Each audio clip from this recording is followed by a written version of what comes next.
मेष राशि वाले बंधुओं, स्वागत है आप सभी का मेष मंथन भिंड यूट्यूब चैनल में। तो मेष राशि वालों, अब ध्यान से समझो। होलिका से ठीक पहले अपने घर से निकाल फेंको ये 3 महा अपशगुनी भयंकर नकारात्मक चीजों को। आपने अनजाने में इन्हें अपने घर में रख रखा है, जगह दे दी है। कारण भी हम बताएंगे कि किस कारण से आपने इन्हें अपने घर में रखा है। लेकिन अब समय आ गया है कि जब आप इन चीजों से मुक्ति प्राप्त करें, इन्हें अपने घर से निकाल दें। कुछ चीजों को फेंकना है और कुछ चीजों को विशेष विधि विधान के साथ में हटाना है। यूं ही नहीं हटाना है, क्योंकि इन चीजों के पास अपनी खुद की बहुत ही शक्तिशाली ऊर्जा है। अब इन चीजों को इस समय पर आप अपने घर में रखेंगे तो जैसा कि हमने आपको बताया कि यह जो समय होता है 7 से 14 मार्च का, होलिका से ठीक पहले के 7-8 दिन होते हैं, इन्हें होलिका अष्टक कहा जाता है। इस समय पर नकारात्मक और सकारात्मक दोनों ही प्रकार की ऊर्जाएं बहुत ही प्रबल होती हैं, चरम सीमा पर होती हैं। इसके प्रभाव आपको अपने जीवन में स्पष्ट तौर पर दिखाई देने लगे होंगे। हमने पिछले कार्यक्रम में संकेत भी बताए थे, जैसे कि हल्का फुल्का स्वास्थ्य खराब रहना, आलस बहुत ज्यादा आना, बनते काम बिगड़ जाना और मान सम्मान की भी हानि होना और बिना मतलब के विवाद और झगड़े होना, जेबें खाली हो जाना। ये स्थितियां नकारात्मक हैं। सकारात्मक स्थितियां भी कुछ बनती हैं, आगे उनके विषय में बात करेंगे। तो फिलहाल हम आपको बता दें कि आपको इन 3 चीजों को आज अभी इसी वक्त अपने घर से निकाल देना है, हटा देना है, वरना होलिका दहन से पहले पहले आपकी खुशियों का दहन हो जाएगा, आपके सौभाग्य का दहन हो जाएगा, आपका जीवन नष्ट भ्रष्ट हो जाएगा। इसका कारण यह है कि ये चीजें नकारात्मक ऊर्जाओं को, पैशाचिक शक्तियों को, प्रेतों को आकर्षित कर रही हैं और ये धीरे धीरे आपके घर में कब्जा करती जा रही हैं। याद रखना कि जब पैशाचिक शक्तियां, प्रेत, भूत, नकारात्मक शक्तियां जीवन में प्रवेश करते हैं तो एकदम से कोई बड़ा संकेत नहीं दिखाते, लेकिन धीरे धीरे इनका कब्जा बढ़ता चला जाता है और फिर एक समय ऐसा आता है कि जातक अपने जीवन की अंतिम सीमा पर आकर खड़ा हो जाता है, उससे फिर कुछ भी नहीं सूझता है और काल का ग्रास बन जाता है। तो बस ऐसी भयंकर नकारात्मक चीजों को आपको आज अपने घर से जरूर निकाल देना है। अब यहाँ पर हम आपको ना केवल इन 3 चीजों के विषय में बताएंगे, बल्कि कुछ अन्य ऐसे छोटी छोटी गलतियों के विषय में भी बताएंगे जो आप लगातार करते चले आ रहे हैं और इन गलतियों की सजा आपको मिलती है। बनते काम बिगड़ जाने के तौर पर, अच्छे खासे काम में रुकावट आना और सेहत का बार बार खराब हो जाना, और सबसे बड़ी बात कि मन विचलित रहना, मन खराब रहना, किसी भी काम में मन ना लगना। ये छोटे से साइड इफेक्ट हैं इन चीजों के, और भी बहुत सारे हैं। आगे सब चीजों के बारे में विस्तार से चर्चा करेंगे। इसी के साथ साथ हम आपको 3 ऐसी चीजों के बारे में, या यूं कहें कि गुप्त क्रियाओं के विषय में बताएंगे, जिन्हें आपको आज से, इसी समय से, जब से आप इस कार्यक्रम को देख रहे हैं, शुरू कर देना है। ये क्रियाएं इतनी सकारात्मक है कि ये आपके जीवन में कहीं से भी लाएं, कैसे भी लाएं, ढूंढ कर लाएं, खुशियों को लेकर आएंगे। जी हाँ बंधुओं, सबसे बड़ी चीज कि आपके जीवन में स्थायी लक्ष्मी, अष्ट लक्ष्मी का वास हो जाएगा, जिसे हम विष्णु लक्ष्मी कहते हैं। जो महालक्ष्मी नारायण श्री हरि विष्णु के साथ आती हैं, वे आपके घर में निवास करने लग जाएंगे। जी हाँ बंधुओं, बड़ा ही अद्भुत कार्यक्रम है और बड़े ही अद्भुत प्रयोग है जो हम आपको आज बताने जा रहे हैं। पूरे चित्त के साथ आप इस कार्यक्रम को ध्यान से देखना, समझना, जरूरत पड़े तो चीजों को नोट करते चलना। आपका जीवन ना बदल जाए तो फिर कहना। बंधु, हम गारंटी लेते हैं इस बात की। आप कोई क्रिया करें और उसके खिलाफ प्रतिक्रिया ना हो, यह तो प्रकृति का विधान ही नहीं है। हर क्रिया के खिलाफ प्रतिक्रिया है। आप शुभ क्रियाएं करेंगे तो शुभ प्रतिक्रियाएं मिलेंगी, यानी ईश्वर आपको शुभ परिणाम देंगे, और अशुभ क्रियाएं करेंगे, चाहे अनजाने में करें चाहे जाने में करें, परिणाम तो प्राप्त होंगे ही होंगे। अग्नि में हाथ यदि डाल दिया तो चाहे धोखे से डले, चाहे जानबूझकर डले, अग्नि जलाने का कार्य करेगी ही। ऐसे ही नकारात्मक क्रियाएं या हमारी भूल चूक होती हैं जो हमें नुकसान तो पहुंचाती ही हैं। बेशक हम क्षमा मांग लें, लेकिन तब भी क्षति तो होती ही है। तो बस बंधुओं, यहां तक आप समझ चुके हैं कि आज के इस कार्यक्रम में आपके आने वाले दिनों की तैयारियों के विषय में है।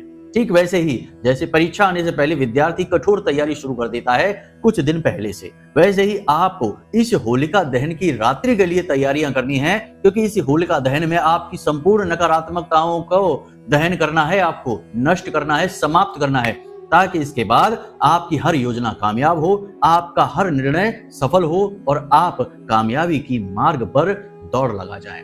जी हाँ बंधुओं, यही तो हमारा उद्देश्य है। तो चलिए बंधुओं, कार्यक्रम को शुरू करते हैं। कमेंट में पूरे प्रेम के साथ लिख डालना, जय माई की जय मां भद्रकाली।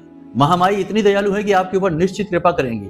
और होलिका की दहन की रात्रि को एक विशेष महा अनुष्ठान हम करने जा रहे हैं। यदि आपको इस अनुष्ठान में शामिल होना है तो कमेंट बॉक्स में लिख डालना कि हम शामिल होना चाहते हैं या हमें शामिल होना है। विधि क्या रहेगी हम अगले कार्यक्रम में आपको बताएंगे।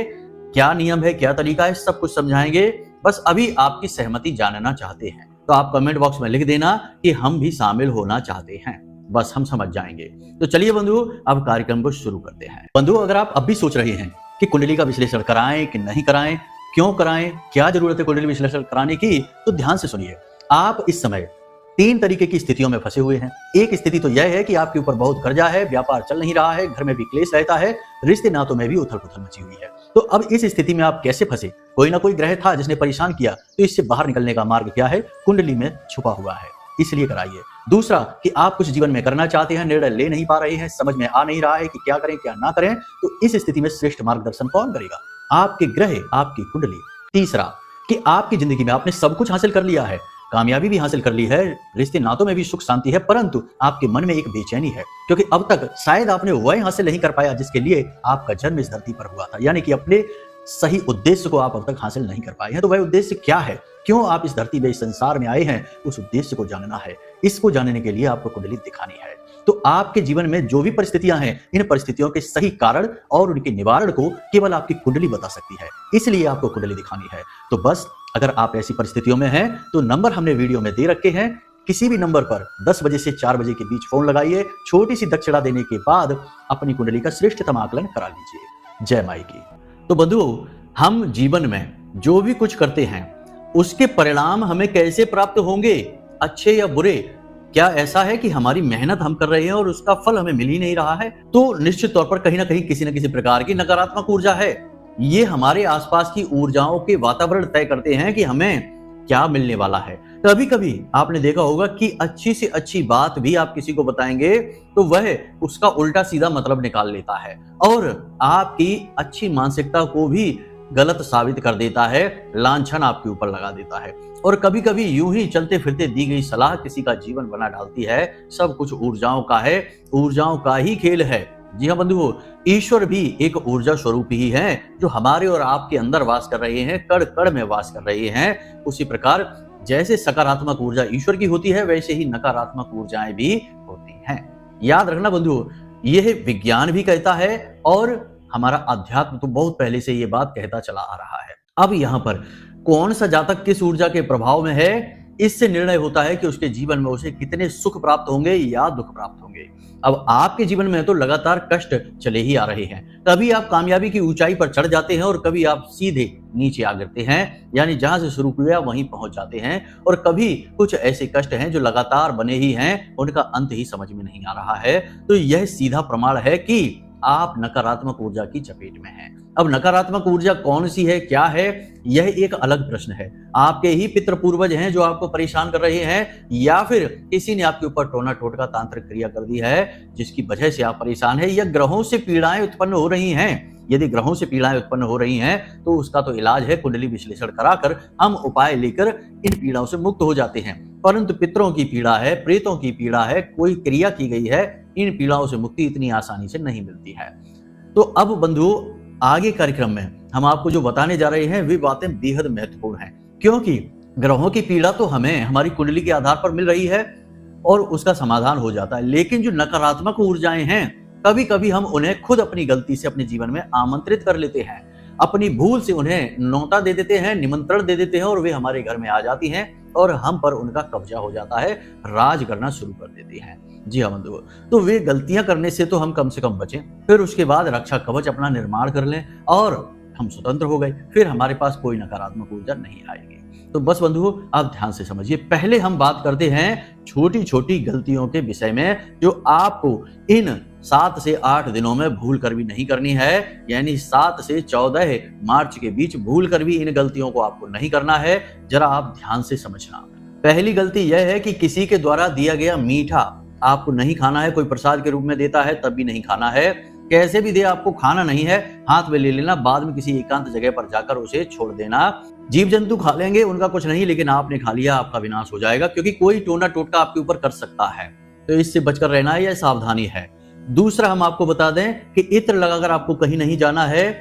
इत्र लगाकर जाना ऐसे में खतरनाक है, क्योंकि नकारात्मक ऊर्जाएं इत्र से आकर्षित होती हैं। इत्र शुक्र का प्रतीक है और शुक्र एक राक्षस ग्रह है, राक्षसों के गुरु हैं शुक्राचार्य, तो यहां से आपको बचना है। तीसरा, चौराहों पर, गली नुक्कड़ आदि पर आपको सोच समझकर गुजरना है। चौराहे से बिल्कुल ठीक सटकर आपको नहीं निकलना है, क्योंकि वहां पर लोग अक्सर अपना उतारा छोड़कर चले जाते हैं, तो इससे आपको बचना है। चौथा, कि चीजों के लेन देन से पूरी तरह से बचना है, यानी इस समय पर आपको किसी को ना तो अपनी कोई चीज देनी है और ना ही किसी से कोई चीज लेनी है। वस्त्रों की ही बात करें तो लोग वस्त्र ले लेते हैं ऐसे ही प्रयोग करने के बहाने से, और उनके अंदर कुछ ना कुछ ऐसी चीज डाल देते हैं, जैसे चांदी का बुरादा डाल दिया या काली मिर्च पीस कर डाल दी, मंत्र करके अभिमंत्रित करके लाल मिर्ची के कुछ बीज डाल दिए, तो वह टोटका हो जाएगा।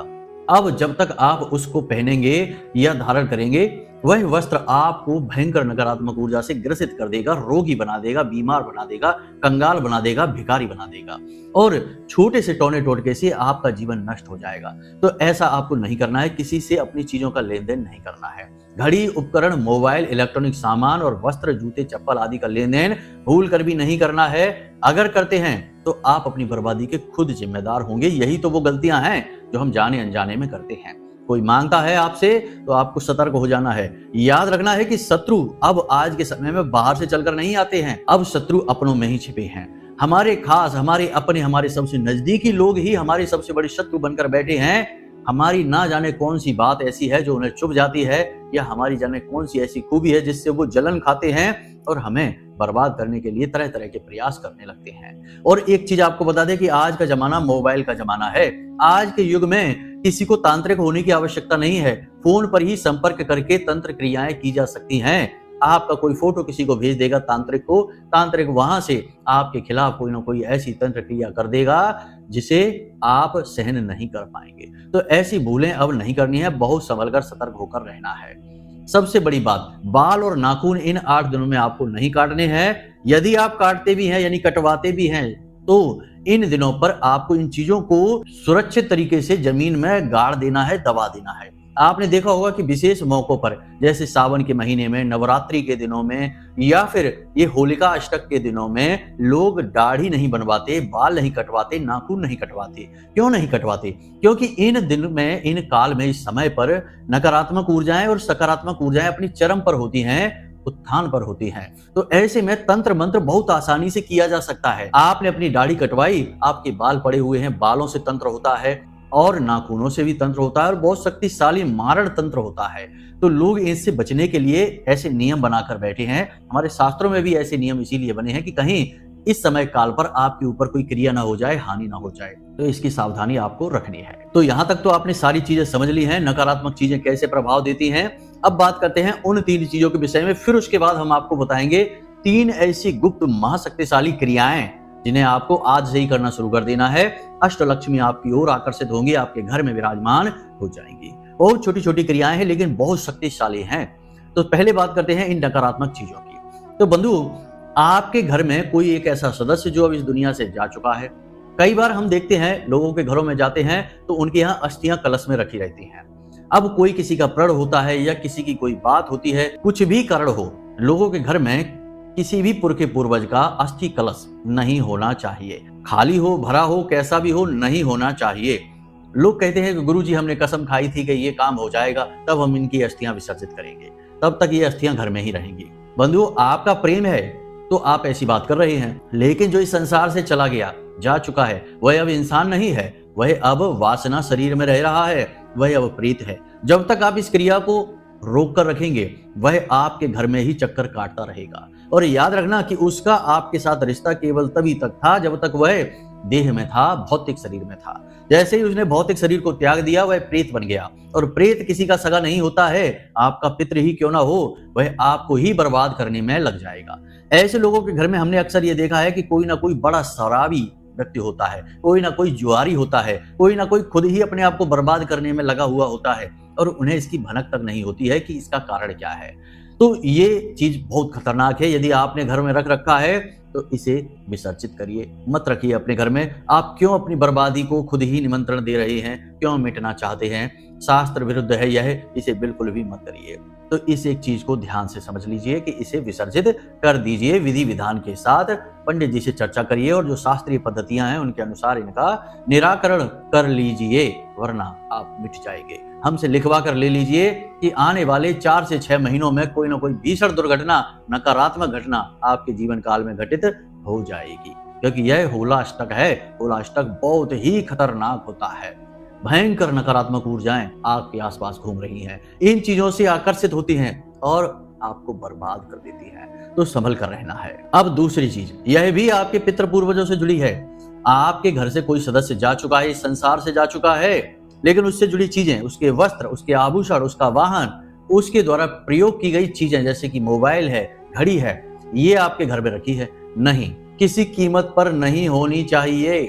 शास्त्र कहते हैं कि जो व्यक्ति संसार से जा चुका है, उससे जुड़ी कोई भी चीज जब तक आपके घर में रहेगी, आपके पास रहेगी, आपके घर के किसी भी सदस्य के पास रहेगी, उस इंसान को मुक्ति प्राप्त नहीं हो सकती है। उसकी ऊर्जा उस चीज में कैद है। तो आपको क्या करना है? 2 ही तरीके हैं, या तो उन्हें जल विसर्जित कीजिए या फिर किसी को दान में दे दीजिए। जैसे ही आप दान देते हैं, उस चीज से आपका अधिकार समाप्त हो जाता है और वह इंसान जो उससे जुड़ा हुआ है मुक्त हो जाता है। या फिर जल विसर्जित कर दीजिए, यही समाधान है। यदि नहीं करेंगे तो फिर से वही बात होगी कि वही व्यक्ति जो आपका अपना था, आपको लगता है कि आपका अपना है, वही व्यक्ति आपकी बर्बादी का कारण बन जाएगा। याद रखना बंधु, हमने देखा था एक सज्जन श्रीमान, उनके घर हम गए तो उनके पूजा घर में उनके पिताजी जो इस संसार में नहीं है, उनकी तस्वीर लगी भगवान की तस्वीर के ऊपर, यानी दीवार पर उन्होंने लगा रखी है। अलमारी भगवान की बनी है, जमीन से थोड़ा ऊंची, और ऊपर दीवार पर उन्होंने अपने पिताजी की तस्वीर लगा रखी है। जब हमने उनके घर में देखा तो उनकी सारी समस्याओं का कारण हमें समझ में आ गया। उनके 2 बच्चे थे, दोनों ही बच्चों ने मनपसंद विवाह कर लिए, वैवाहिक बंधन भी ठीक से नहीं चल पा रहे हैं। कोई शराब पीने लगा है, कोई अपनी बर्बादी खुद बुला रहा है, और एक बच्चा जिसका अच्छा व्यापार चलता था, अचानक से उसके जीवन में व्याधियां आ गई, व्यापार उसका डूब गया, बर्बाद हो गया। कहने का मतलब यह है कि वे बहुत ज्यादा परेशान थे। तभी उन्होंने हमको बुलाया था, तो हमने देखा उनकी परेशानी का कारण हमें स्पष्ट समझ में आ गया। हमने तुरंत उनके पूजा घर में से उस तस्वीर को निकलवाया और जिस तरह पितरों की तस्वीर को रखा जाता है, विधि विधान के साथ रखवा दिया, और फिर कुछ छोटी छोटी क्रियाएं भी बता दी जिन्हें उन्होंने करना शुरू किया। तो 2 से 3 महीनों में ही सारी चीजें व्यवस्थित हो गई। जो शराब पीता था उसने शराब पीना कम कर दिया, बहुत ही कम कर दिया, और छोटे बेटे का व्यापार भी ठीक ठाक चलने लगा। तो ये चीजें हैं, आपको लगता है कि आपके मन के अनुसार चलेंगी, भावनाओं के अनुसार चलेगी, लेकिन ऐसा कुछ भी नहीं है। ये आपके मन के अनुसार नहीं चलती हैं, इनके अपने विधान हैं, ईश्वरीय विधान है जो पहले से तय है, ये उन्हीं का पालन करेंगी। इस संसार से जाने के बाद आपका अपना कोई भी नहीं है। हाँ, आपके पितृलोक में बैठे हुए जो पितृ हैं, जो ऊर्ध्वगामी हैं, वे पितृ आपका हित जरूर करेंगे, लेकिन जो यही मृत्यु लोक में भटक रहे हैं, वे पितृ नहीं हैं, वे प्रेत हैं, और वे अपनी वासनाओं के वशीभूत होकर आपका हित नहीं करेंगे, अपनी जरूरतें पूरी करेंगे। समझ रहे हैं ना आप? तो ये चीजों से दूर रहिए, इसी में आपकी भलाई है। हमने आपको सारी चीज समझाई, अब अंतिम चीज है, इसे भी ध्यान से समझिए। बहुत सारे लोग हैं जो पूजा पाठ करते हैं, तो नारियल लेकर आते हैं और पूजा घर में नारियल रख देते हैं, किसी देवी का स्वरूप बनाकर या फिर किसी भी प्रकार से लक्ष्मी गणेश का रूप बनाकर उसे पूजा कर लेते हैं और पूजा घर में रख देते हैं। उसके बाद महीनों तक, वर्षों तक वो नारियल वहीं पड़ा रहता है, उन्हें पता ही नहीं कि इसका करना क्या है। और वह नारियल जो है वह उस देवी का स्वरूप है, देवता का स्वरूप है। अब वह तो देवता तो चले गए, उसमें वास किया और चले गए, आवाहन हो गया, विसर्जनम हो गया। उसके बाद वह जो है वह पिंड बन गया, अब वह निर्माल्य है। अब निर्माल्य का क्या काम है? निर्माल्य नकारात्मक ऊर्जाओं का घर हो जाता है। आपके पूजा घर में कोई भूत बैठा है निर्माल्य में, अब आपको पता ही नहीं। अब आप पूजा कर रहे हैं, मन लगाकर आरती कर रहे हैं, चालीसा कर रहे हैं, पाठ कर रहे हैं, आपको इसका कोई फल ही नहीं मिल रहा, क्योंकि फल तो लेने वाला वो भूत है, शक्तिवान वह हो रहा है, और आपको लग रहा है कि आपकी पूजा पाठ का आपको कोई फल नहीं मिल रहा, भगवान आपकी सुन नहीं रहे हैं, आपका हित नहीं हो रहा, आप बर्बाद होते जा रहे हैं। तो ये उल्टी गंगा बह रही है, यानी आपकी मेहनत और फल किसी और को। तो ऐसी कोई वस्तु जो निर्माल्य है, खासतौर से नारियल है या पूजा पाठ का कोई भी सामान जो अब प्रयोग नहीं हो रहा है उसे उठाइए और जल विसर्जित कर दीजिए। अगर जल विसर्जित नहीं कर सकते हैं अभी तो उसे एक थैली में भरिए और अपने घर की छत पर जाइए और घर की छत पर जो दक्षिणी दिशा है उस दिशा में उसे रख दीजिए। घर की छत पर दक्षिण दिशा में उसे रख दीजिए। फिर से बता दिया हमने, वह मृत्यु की ही दिशा है, निर्माल्य की ही दिशा है, वहीं पर उसे रख दीजिए, छत पर, अंदर नहीं रखना। जब कभी आपका जाना हो और नदी रास्ते में पड़े तो उसे लिए जाना और विसर्जित कर देना, ये क्रिया होती है। इसी के साथ साथ कुछ और चीजें भी हो गई जो हम आपको बता दें, जैसे कि कोई रक्षा कवच बनाते हैं किसी प्रकार का, जैसे हमने ही आपको बता दिया कि कोई रक्षा कवच है, काली मिर्च का है या फिर लौंग का है या किसी अन्य प्रकार का है। अब वह रक्षा कवच आपके घर के मुख्य दरवाजे पर लगा है, लेकिन आपके घर में कोई सूतक पातक हो चुका है। तो अब जब ऐसी स्थिति में कोई सूतक पातक हो जाता है तो घर में रखी हर एक पूजा पाठ की चीज जो भी है वो सब दूषित हो जाती है। जो रक्षा कवच आपने घर पे अपने लगाया घर के मुख्य दरवाजे पर, वह भी दूषित हो चुका है। आपको इसके बारे में पता नहीं है, महीनों से वर्षों से वह रक्षा कवच वहीं पर टंगा हुआ है और आपको लगता है कि यह आपके जीवन में खुशियां लेकर आएगा, लेकिन वह तो दूषित हो चुका है, नकारात्मक हो चुका है। अब वह सकारात्मक की जगह नकारात्मक ऊर्जा को आकर्षित करेगा। तो ऐसे घरों में भी हमने देखा कि कभी भी बरकत नहीं आ पाती है। लाख प्रयास करें, घर में 4 लोग कमाने वाले हैं और 4 तरफ से पैसा आ रहा है, तब भी घर में पैसा रुक नहीं पा रहा है। किसी न किसी बहाने से पैसा निकल ही जाता है और लोग कहते हैं कि गुरुजी हम सब मिलकर पैसा कमाते हैं, तब भी हमारे घर में हमारे बैंक बैलेंस खाली है, हमारे पास कोई सेविंग नहीं है, कोई पैसा नहीं रुक रहा है। रुकेगा कैसे? आपने तो खुद ही बर्बादी अपनी बुला रखी है। तो ये आपको हटा देने हैं, रक्षा कवच हटा देने हैं। मुखौटे लगा देते हैं बहुत से लोग कि नजर वाला मुखौटा जो होता है वो लगा देते हैं और मुखौटा भी पुराना हो गया, घिस गया, पिट गया, लेकिन उसे हटा नहीं रही है। हटा दीजिए। ये चीजें खंडित होने के बाद नहीं रखी जाती हैं, निर्माल्य हो जाती हैं, इनकी अपनी खुद की ऊर्जाएं होती हैं। जब तक ये चीजें सही तरह से प्रयोग होंगी इनकी ऊर्जा सकारात्मक रहेगी। जैसे ही ये चीजें दूषित होती हैं, खंडित होती हैं, निर्माल्य बनती है, इनकी ऊर्जाएं भयंकर नकारात्मक हो जाती हैं। तो बस इन चीजों को आप अपने घर से हटा दीजिए अभी इसी वक्त। अब आपको बताते हैं 3 क्रियाएं जो आपको आज से ही शुरू कर देनी है, जिससे अष्टलक्ष्मी आपके जीवन में आकर्षित होंगी। पहली क्रिया कि आपको अपने घर में, पूजा घर में लक्ष्मी कलश स्थापित करना है। हमने आपको पहले भी कई कार्यक्रमों में ये बात बताई है कि जब भी जीवन में शुभ घड़ियां आती हैं, पवित्र समय चलता है जिसमें दैवीय शक्तियां जागृत होती हैं, हर वक्त वे हमारे आसपास मौजूद रहती हैं, तो ऐसे में यदि हम लक्ष्मी कलश को स्थापित करें तो माता लक्ष्मी खुद आकर्षित होंगी आपकी ओर, आपके घर में आएंगी, प्रवेश करेंगी। तो लक्ष्मी कलश को जरूर स्थापित कर लीजिए।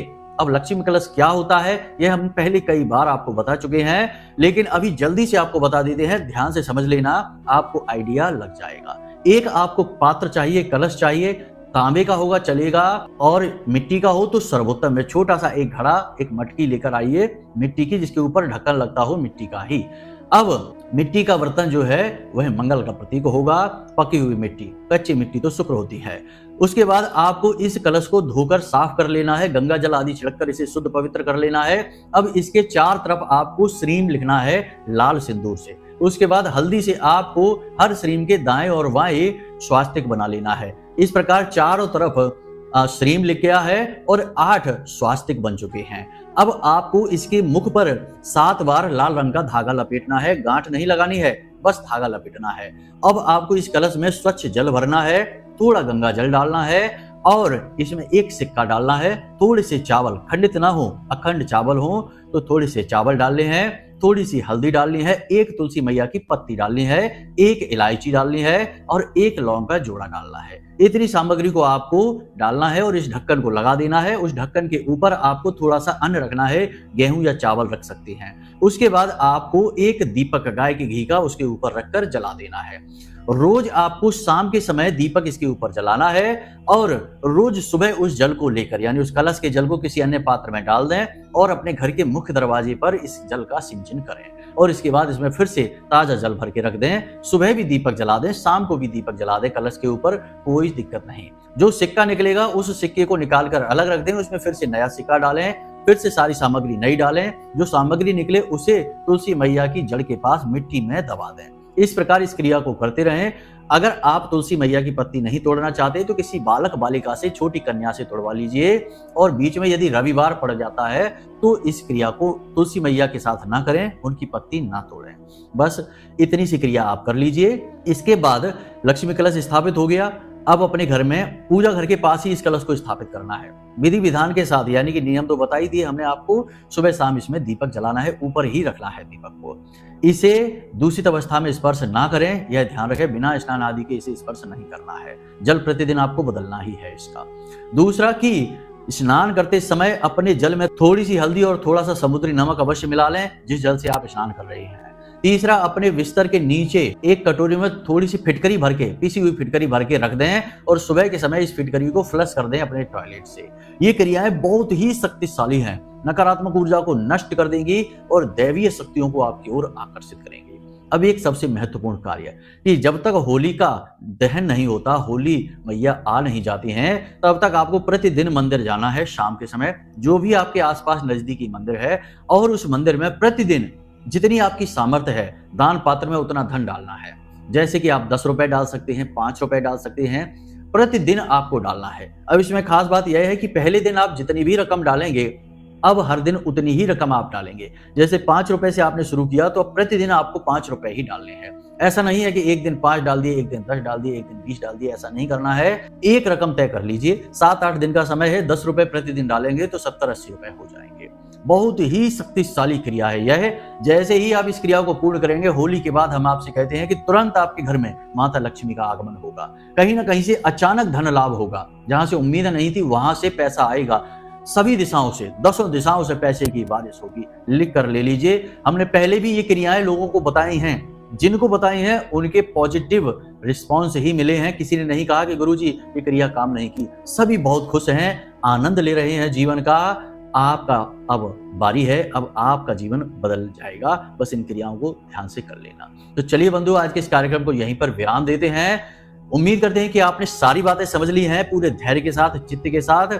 कुछ लोग बीच में कमेंट करते हैं कि वीडियो छोटा बनाइए, जल्दी जल्दी बताइए। तो छोटा बनाना, जल्दी जल्दी बताना कोई बड़ी बात नहीं है, लेकिन ज्ञान अधूरा आपके लिए रहेगा। हमारा कुछ नहीं बिगड़ेगा, बर्बादी आपकी होगी, परेशानी आपकी होगी, कुछ लेकर भी नहीं जा पाओगे और बाद में समय भी खराब होगा। तो कहने का मतलब यह है कि ज्ञान धैर्य के साथ आता है। अधीर लोगों के पास ज्ञान नहीं, अज्ञान आता है। तो चलिए बंधु, कार्यक्रम को विराम देते हैं। यदि मन में कोई प्रश्न उठे या कुंडली विश्लेषण कराना है तो नंबर हमने वीडियो में दे रखे हैं। केवल इन्हीं नंबरों पर फोन करना है और अपनी जानकारी देनी है, किसी अन्य नंबर पर कॉल ना करें। इसी के साथ साथ बंधु, हमेशा हंसते रहिए, मुस्कुराते रहिए, सकारात्मक रहिए और महामाई पर अपनी आस्था और विश्वास बनाकर रखिए, क्योंकि आपका उद्धार वहीं से होना है। तो चलिए प्रेम से बोलिए जय माई की।